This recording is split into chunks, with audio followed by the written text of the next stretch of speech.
আমন্ত্রণ জানাচ্ছি প্রিয় দর্শক, মানচিত্রের নিয়মিত আয়োজন কথোপকথন। নমস্কার, আমি তরুণ ঘোষ। পাকিস্তানের ইসলামাবাদে যে সমঝোতা সূত্রের জন্য যে বৈঠকটা শুরু হয়েছিল, সেই বৈঠকটা মানে কোন রকম ফলাফল বেরোয়নি। খালি হাতে জেডি ভান্সকে এবং উইটক্রফট এবং কুশনারকে দেশে ফিরতে হলো। আমি গতকালই বলেছিলাম যে এই যে বৈঠক হচ্ছে ইসলামাবাদে পাকিস্তানের মধ্যস্থতায়, পাকিস্তানের মুখেও চুলকালি পড়বে আর এই বৈঠকের কোনো নির্যাস বেরোবে না। তার কারণ হচ্ছে ডোনাল্ড ট্রাম্প, তিনি নিজেকে বিশ্বের নেতা মনে করেন এবং বিশ্বের মালিক মনে করেন। তিনি মনে করেন যে আমি যা বলবো পৃথিবীকে সেইভাবে চলতে হবে। উনি সব শর্ত দিয়েছেন, যে শর্তগুলো শুনেই আমি বলেছিলাম যে ইরান মানবে না। তার নিউক্লিয়ার প্রোগ্রাম বন্ধ করতে হবে, যত নিউক্লিয়ার এনরিচ করা আছে তার হাতে তুলে দিতে হবে, হরমুজ প্রণালী খুলে দিতে হবে এবং লেবাননে হামলা মানে যে করছে সেটা চলবে, ইরান বাধা দিতে পারবে না। মানে যে সমস্ত প্রস্তাবগুলো রয়েছে 10-12টা, সেগুলো ইরান কোনোদিনও মানবে না। তা ইরান পরিষ্কার বলে দিয়েছিল যে আর যাই হোক, যদি আমাদের শর্ত পূরণ যদি না হয় তাহলে কিন্তু আমি ছেড়ে কথা বলবো না। শর্তগুলো কি কি? শর্তগুলো, প্রথম শর্ত হচ্ছে ইরানের ওপরে হামলা বন্ধ করা। দ্বিতীয় হচ্ছে ইসরায়েলকে কথা দিতে হবে তারা হিজবুল্লাহ, হামাস এবং হুতিকে আক্রমণ করবে না।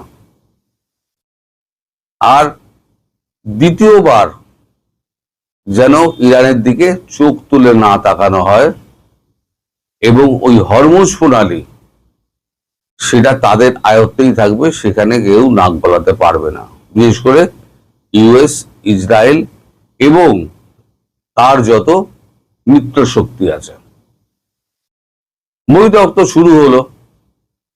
দুজন দুঘরে দুপক্ষ ছিলেন, উইটক্রফট, জেডি ভান্স এবং ডোনাল্ড ট্রাম্পের জামাই কুশনার এক ঘরে, আর এক ঘরে হচ্ছে আমাদের ইরানের বিদেশ মন্ত্রী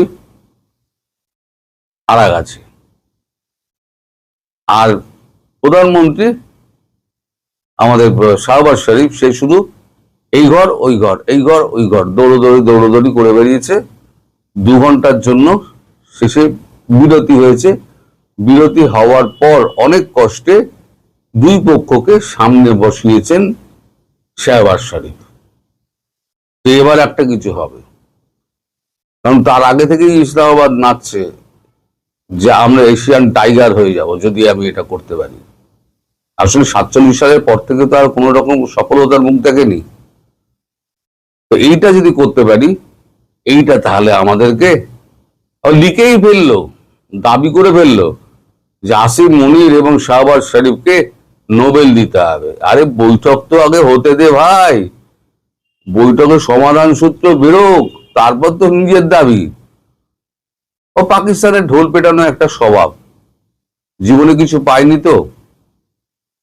যেমন আপনারা ক্রিকেটে দেখেন না, ওদের যে আজম খান না কি যেন একটা আছে, তার সঙ্গে কোহলির তুলনা করে, বিরাট কোহলি। ওরা কিছু একটা পেলেই হলো, ড্রাম বাজাতে শুরু করে দেবে। তো যাই হোক, শেষ পর্যন্ত বৈঠক তো ভেস্তে গেল, খালি হাতে 3 জন ইউএস ফিরে গেলেন।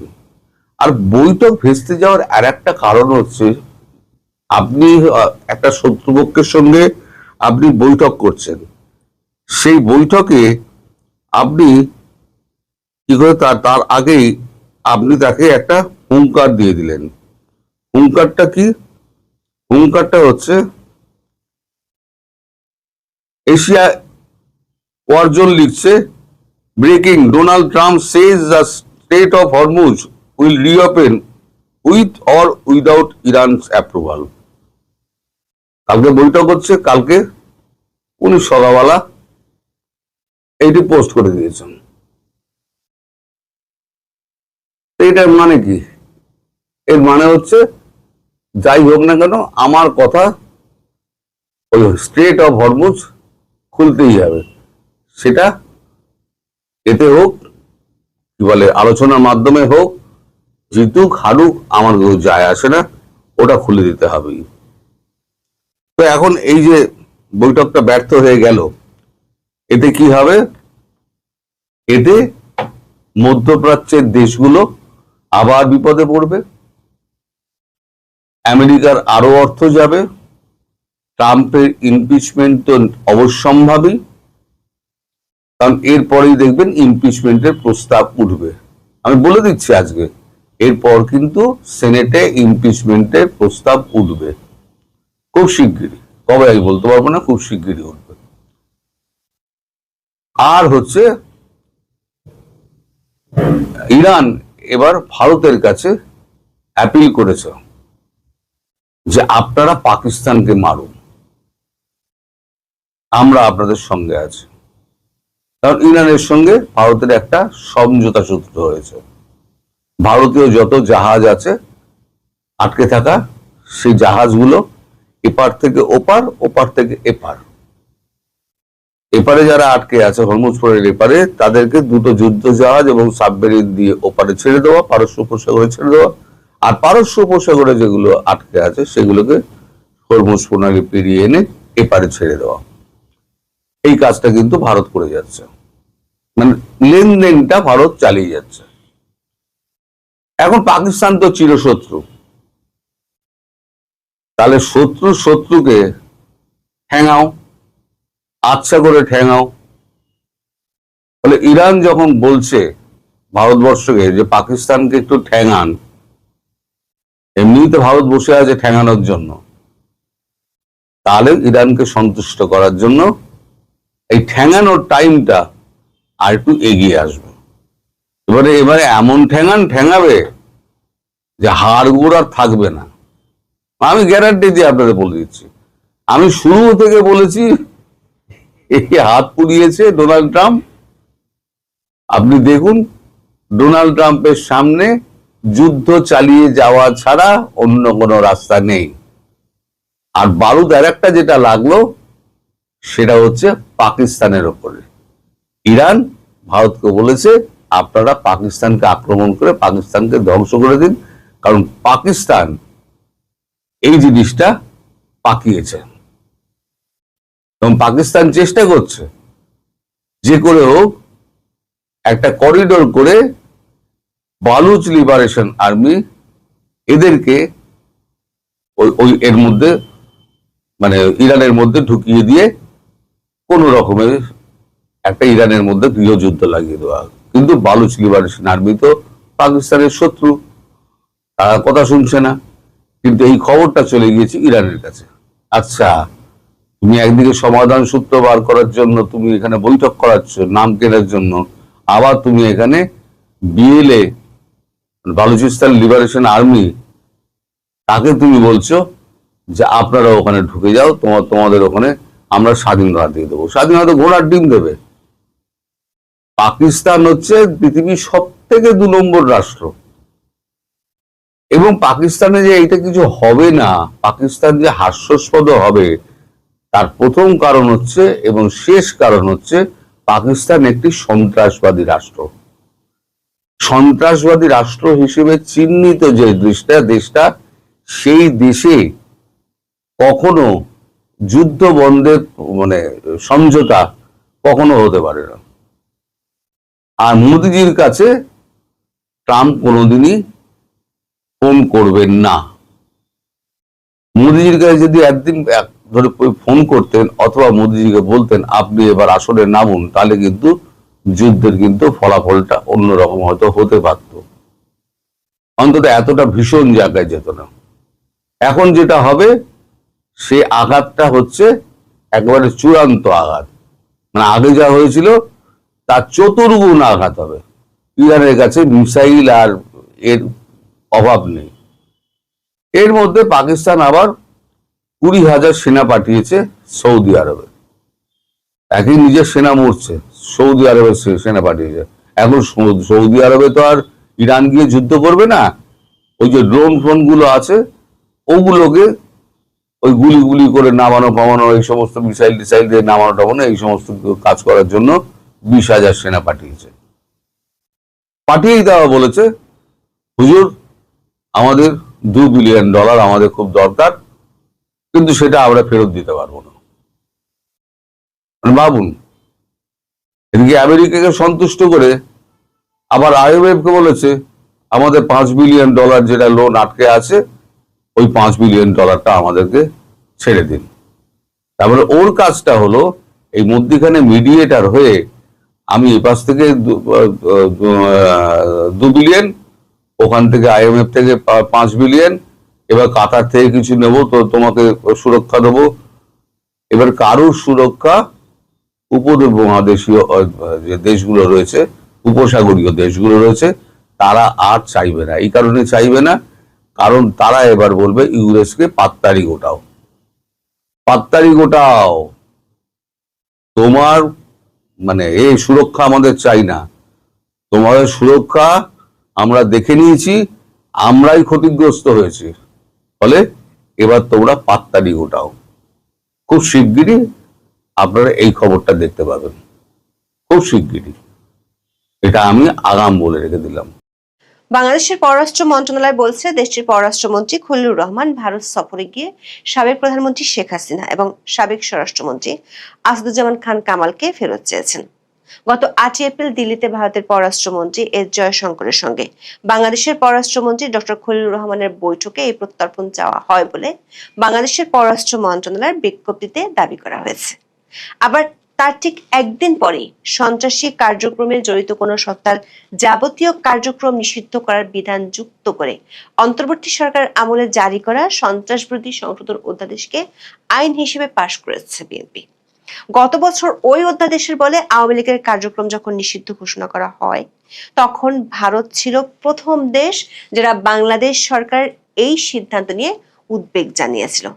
প্রশ্ন হলো, ইরান যুদ্ধের এই সময়ে ভারত থেকে বাংলাদেশ ডিজেল চাইছে, রাশিয়া থেকে তেল এনে ভারতে পরিশোধন করতে চাইছে, ভারতে সার সংকট আছে জানা সত্ত্বেও ভারতের কাছে সার চাইছে, বীজের উপর নিষেধাজ্ঞা তুলে দেওয়ার আর্জি জানাচ্ছে, গঙ্গা আর তিস্তার জল চাইছে, আবার ভারতের ক্ষমতাসীন পার্টি বিজেপির সাথে সুসম্পর্ক করতে চাইছে বাংলাদেশের সরকারি দল বিএনপি। বাংলাদেশের এত চাওয়ার বিপরীতে ভারতীয় পররাষ্ট্র মন্ত্রণালয় শুধু 4 লাইনের একটি কূটনৈতিক বিবৃতি দিয়েছে।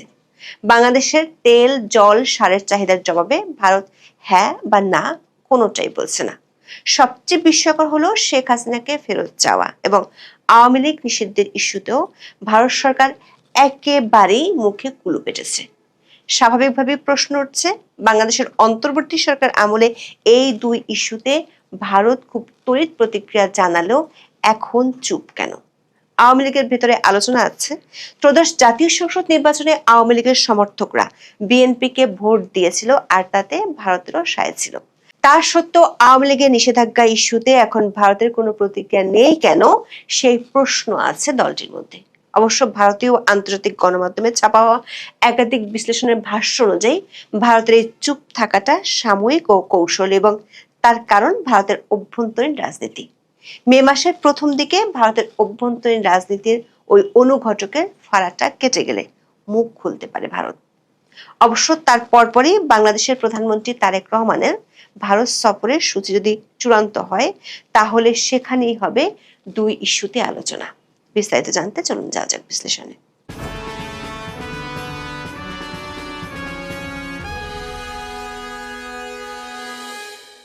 বাংলাদেশ আওয়ামী লীগের কার্যক্রম নিষিদ্ধ রেখে জাতীয় সংসদে পাশ হয়েছে সন্ত্রাস বিরোধী সংশোধিত আইন গত 9 এপ্রিল। কোন দেশের স্বাধীনতার সাথে ঘনিষ্ঠভাবে জড়িত কোনো রাজনৈতিক দলকে নিষিদ্ধের ঘটনা এটি বিশ্বে দ্বিতীয়। 6 দশক আগে এমন ঘটনা ঘটেছিল আফ্রিকার দেশ ঘানায়। ব্রিটিশ উপনিবেশ থেকে 1957 সালে ঘানা স্বাধীনতা পেয়েছিল। উপনিবেশিক শাসন শোষণ থেকে স্বাধীন হতে আফ্রিকার জাতীয়তাবাদী নেতা ডক্টর কায়াম নক্রুমা গঠন করেছিলেন কনভেনশন পিপলস পার্টি নামের একটি রাজনৈতিক দল। সেই দলটি ঘানার স্বাধীনতা অর্জনে ভূমিকা রাখায় ব্যাপক জনপ্রিয়তা পায়। তবে দেশটির স্বাধীনতায় ভূমিকা রাখা এই কনভেনশন পিপলস পার্টিকে কয়েক বছর পরেই নিষিদ্ধ করা হয়। বাংলাদেশেও একইভাবে স্বাধীনতা যুদ্ধে অবিস্মরণীয় অবদান রেখেছিল আওয়ামী লীগ। দলটির কার্যক্রম গত 12 মে নিষিদ্ধ করেছিল ইউনূসের অন্তর্বর্তী সরকার সন্ত্রাস বিরোধী আইন সংশোধনের অধ্যাদেশের মাধ্যমে। সেই অধ্যাদেশটি বিএনপি সরকার আইনে রূপ দিয়েছে। ব্যক্তিগত আক্রোশ আর মিত্রদের খুশি করতে ইউনূস এমন সিদ্ধান্ত নিয়েছিল, কিন্তু বিএনপি কেন একটি রাজনৈতিক দলের কার্যক্রম নিষিদ্ধের দায়ভার নিজের কাঁধে নিল সেটি অনেকের কাছে এখনো পরিষ্কার নয়।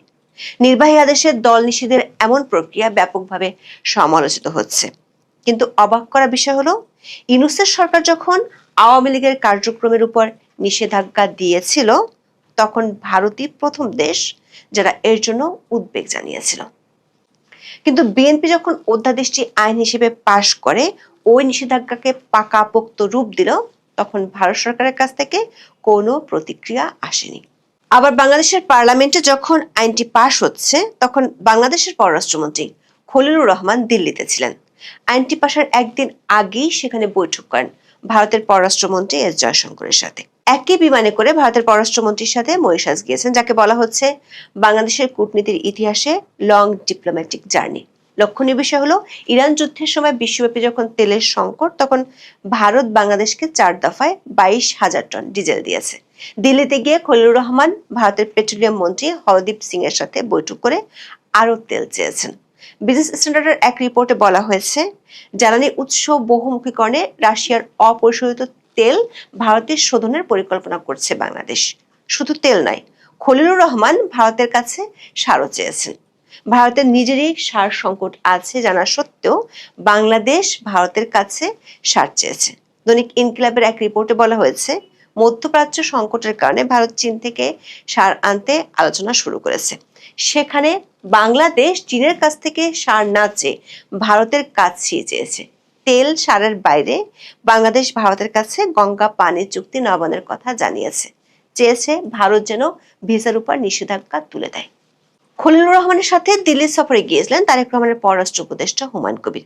তিনি সেখানে ভারতের ক্ষমতাসীন বিজেপির শীর্ষ নেতাদের সাথে বৈঠকও করেছেন। বাংলাদেশের পররাষ্ট্র মন্ত্রণালয় এক বিজ্ঞপ্তিতে জানিয়েছে আন্তর্জাতিক অপরাধ ট্রাইব্যুনালে মৃত্যুদণ্ডপ্রাপ্ত বাংলাদেশের সাবেক প্রধানমন্ত্রী শেখ হাসিনা এবং তার স্বরাষ্ট্রমন্ত্রী আসাদুজ্জামান খান কামালকে ভারত থেকে বাংলাদেশে প্রত্যার্পণের অনুরোধ পুনর্ব্যক্ত করেছে ঢাকা। ইউনূসের আমলে শেখ হাসিনাকে ফেরত চেয়ে অন্তর্বর্তী সরকার 2 বার নোট ভার্বাল দিয়েছিল, কিন্তু ভারত সরকার তাতে ইতিবাচক সাড়া দেয়নি। বাংলাদেশের পররাষ্ট্র মন্ত্রণালয়ের বিজ্ঞপ্তিতে আরো দাবি করা হয়েছে খলিলুর রহমানের সাথে বৈঠকে ভারত বাংলাদেশের ওসমান হাদির খুনের মামলায় অভিযুক্ত 2 জনকে বাংলাদেশে ফেরত পাঠাতে সম্মত হয়েছে। তবে বাংলাদেশের পররাষ্ট্র মন্ত্রণালয় বেশ লম্বা বিবৃতি দিলেও ভারতের পররাষ্ট্র মন্ত্রণালয় 4 লাইনের একটি কূটনৈতিক ও কৌশলী বিবৃতি দিয়েছে। বিবৃতিতে কাদের সাথে বৈঠক হয়েছে সেটি তুলে ধরা হলো, ঠিক কি কি বিষয় নিয়ে আলোচনা হয়েছে তার নামগন্ধও নেই। বলা হয়েছে উভয় পক্ষই পারস্পরিক স্বার্থ সংশ্লিষ্ট আঞ্চলিক ও আন্তর্জাতিক বিভিন্ন বিষয় নিয়ে মত বিনিময় করেন। প্রশ্ন উঠেছে শেখ হাসিনা ও হাদির খুনের মামলায় অভিযুক্তের ফেরত চাওয়া, বাংলাদেশ তেল সার জল নিয়ে প্রত্যাশার কথা জানালেও ভারত কেন চুপ বা কূটনৈতিক বিবৃতি দিল। বাংলা ট্রিবিউনের খবরে বলা হয়েছে একটি গুরুত্বপূর্ণ প্রতিবেশী দেশের পররাষ্ট্রমন্ত্রী দিল্লি সফর করছেন, অথচ ভারত এ নিয়ে এখনো কোনো আনুষ্ঠানিক বিবৃতি দেয়নি। পররাষ্ট্রমন্ত্রী আসছেন, সাক্ষাৎ করছেন, কিন্তু সফরটির স্ট্যাটাস কি সেটি ভারতের দৃষ্টিতে স্পষ্ট নয়। এটিকে শেষ পর্যন্ত পূর্ণাঙ্গ দ্বিপাক্ষিক সফরের মর্যাদা দেওয়া হয়নি। বলা হয়েছে এটি একটি ট্রানজিট ভিজিট কিংবা গুডউইল ভিজিট। সে কারণে আসেনি কোনো যৌথ স্টেটমেন্ট বা বিবৃতি। এমনকি বাংলাদেশে আওয়ামী লীগের কার্যক্রম নিষিদ্ধের পরও ভারত চুপ থেকেছে, যেখানে আওয়ামী লীগের অনেক নেতা ওই মুহূর্তে ভারতে আছেন। প্রশ্ন উঠেছে ভারতের এই নীরবতার কারণ কি? বিশেষ করে জনশ্রুতি আছে বাংলাদেশের সংসদ নির্বাচনে আওয়ামী লীগের সমর্থকরা বিএনপিকে ভোট দিয়েছিল। জামাত এনসিপি জোটকে ঠেকাতে এই কাজে ভারতেরও সমর্থন ছিল বলে অনেকে অভিযোগ করেন। ভারতের কয়েকটি গণমাধ্যম সহ বিবিসি বাংলার খবর বিশ্লেষণ করে দেখা যাচ্ছে, ভারতের এই মুহূর্তে নীরবতার পিছনে বড় কারণ হলো পশ্চিমবঙ্গের বিধানসভা নির্বাচন। 8ই এপ্রিল বিবিসি বাংলার খবরের শিরোনাম ছিল, দিল্লি না ঢাকার রেশ কাটিয়ে দিল্লি ও ঢাকা কি কাছাকাছি আসতে পারবে। খবরটিতে বলা হয়েছে, পশ্চিমবঙ্গের নির্বাচন না মিটলে কিছু হবে না। আন্তর্জাতিক সম্পর্ক বিশেষজ্ঞ শ্রী রাধা দত্ত বিবিসি বাংলাকে বলেছেন, দিল্লির দৃষ্টিভঙ্গিতে পরিবর্তন এলেও পশ্চিমবঙ্গ ও আসামে বিধানসভা নির্বাচনের পর্ব না মিটলে বাস্তবে তার খুব একটা প্রতিফলন দেখা যাবে না। বাংলা ট্রিবিউনের এক বিশ্লেষণে বলা হয়েছে, খলিলুর রহমানের সফর আর বাংলাদেশের ইস্যুগুলো নিয়ে ভারতের এখন রিজার্ভেশন আছে। এই রিজার্ভেশনের কারণ হলো পশ্চিমবঙ্গের নির্বাচন। এখন প্রশ্ন হলো, পশ্চিমবঙ্গের বিধানসভা নির্বাচনে বাংলাদেশের উপর কি প্রভাব আছে যার কারণে আওয়ামী লীগ ও শেখ হাসিনা ইস্যুতে ভারত আগের মতো প্রতিক্রিয়া জানাচ্ছে না। ভারতের যে রাজ্যটির সঙ্গে বাংলাদেশের সাংস্কৃতিক ও অর্থনৈতিক যোগাযোগ সবচেয়ে বেশি, সেটি হলো পশ্চিমবঙ্গ। বিশ্লেষকরা মনে করেন, ওই রাজ্যের যে কোনো রাজনৈতিক ও অর্থনৈতিক পরিবর্তনই বাংলাদেশকে প্রভাবিত করে। এ কারণে পশ্চিমবঙ্গের বিধানসভা নির্বাচন বাংলাদেশের জন্য কোনো বিচ্ছিন্ন ঘটনা নয় বলে গণমাধ্যমের খবরে বলা হচ্ছে। পশ্চিমবঙ্গের সঙ্গে বাংলাদেশের ভাষা, সংস্কৃতি, অর্থনীতি ও সীমান্ত সম্পর্ক এত ঘনিষ্ঠ যে কলকাতার রাজনৈতিক ঢেউ সহজেই ঢাকার কূটনীতি, সীমান্ত বাণিজ্য, পানি বন্টন, এমনকি জনমত পর্যন্ত এসে লাগে। তাই পশ্চিমবঙ্গের ভোটের ফলাফল বাংলাদেশের নীতি নির্ধারণের ক্ষেত্রে প্রভাব ফেলবে পশ্চিমবঙ্গ কেন, ভারতের সঙ্গে বাংলাদেশের সম্পর্কের গতিতে এবং আলোচনার অগ্রাধিকারে। আগামী 23 ও 29 এপ্রিল 2 দফায় বিধানসভা নির্বাচন অনুষ্ঠিত হবে এবং ফলাফল ঘোষণা হবে 4 মে। রাজ্যের 294টি আসনের লড়াইয়ে মূল প্রতিদ্বন্দ্বী মমতা বন্দ্যোপাধ্যায়ের নেতৃত্বাধীন তৃণমূল কংগ্রেস এবং শুভেন্দু অধিকারীর বিজেপি। পশ্চিমবঙ্গের মস্তদে কে বসবেন তার উপর নির্ভর করছে বাংলাদেশের অনেক কিছু। নির্ভর করছে দুই দেশের জাতীয় নিরাপত্তা এবং কোটি টাকার সীমান্ত বাণিজ্য। নির্ভর করছে তিস্তা ও গঙ্গার পানি বন্টনের ভবিষ্যৎ। পশ্চিমবঙ্গের নির্বাচনের ফলাফল কেবল ঢাকা ও দিল্লির মধ্যেই সীমাবদ্ধ থাকবে না, এর ঢেউ বেজিং পর্যন্ত গিয়ে পৌঁছাবে। কারণ 2011 সাল থেকে তিস্তা চুক্তি মমতা ব্যানার্জির আপত্তির কারণে হিমঘরে পড়ে আছে। সিকিমের জলবিদ্যুৎ প্রকল্প এবং উত্তরবঙ্গের কৃষকদের স্বার্থের কথা বলে তিনি বাংলাদেশকে পানি দিতে নারাজ। তৃণমূল আবার ক্ষমতা এলে তিস্তা চুক্তির জট খোলার সম্ভাবনা শূন্যের কাছাকাছি। ন্যাশনাল হেরাল্ডের এক বিশ্লেষণে বলা হয়েছে, পশ্চিমবঙ্গে তৃণমূল ক্ষমতার থেকে পানি বন্টন আটকে দিলে বাংলাদেশ আরো বেশি করে চীনের দিকে ঝুঁকবে। মমতা বন্দ্যোপাধ্যায়ের নেতৃত্বাধীন তৃণমূল কংগ্রেস যদি চতুর্থবারের মতো ক্ষমতায় ফেরে, ঢাকার জন্য এক মিশ্র পরিস্থিতি তৈরি হবে। তৃণমূলের প্রচারণার প্রধান অস্ত্র হলো বাঙালি অস্মিতা বা বাঙালি আবেগ। তাই হিন্দু পত্রিকার এক প্রতিবেদনে বলা হয়েছে, তৃণমূল বিজেপিকে উত্তর ভারতীয় বহিরাগত দল হিসেবে তকমা দিচ্ছে। অন্যদিকে কেন্দ্রে ক্ষমতাসীন বিজেপির কাছে পশ্চিমবঙ্গের বিধানসভা নির্বাচনের আদ্যপ্রান্ত জাতীয় নিরাপত্তা ইস্যু। ভারতের কেন্দ্রীয় স্বরাষ্ট্রমন্ত্রী অমিত শাহ এবং শুভেন্দু অধিকারী বারবার দাবি করছেন, পশ্চিমবঙ্গের সীমান্ত দিয়ে লাখ লাখ অনুপ্রবেশকারী ভারতে ঢুকছে। তাই হিন্দু পত্রিকার প্রকাশিত খবর অনুযায়ী বিজেপি নেতারা কড়া প্রতিশ্রুতি দিয়েছেন, তারা ক্ষমতায় এলে একটি শক্তিশালী ন্যাশনাল সিকিউরিটি গ্রিড তৈরি করবেন। রাজ্যে এনআরসি এবং সিএ কার্যকর করার প্রকাশ্য হুঁশিয়ারি দিয়েছেন তারা। বিশ্লেষকরা মনে করেন, এই নির্বাচনের সঙ্গে ঢাকা দিল্লির সম্পর্কের নিরাপত্তা ও রাজনৈতিক ভাষ্য জড়িত। পশ্চিমবঙ্গের নির্বাচনে বাংলাদেশকে ঘিরে যে ধরনের বক্তব্য ব্যবহার করা হয় তা শুধু রাজ্য রাজনীতির মধ্যেই সীমাবদ্ধ থাকে না, তা জাতীয় পর্যায়ে পৌঁছে যায় এবং অনেক সময় দুই দেশের সম্পর্কের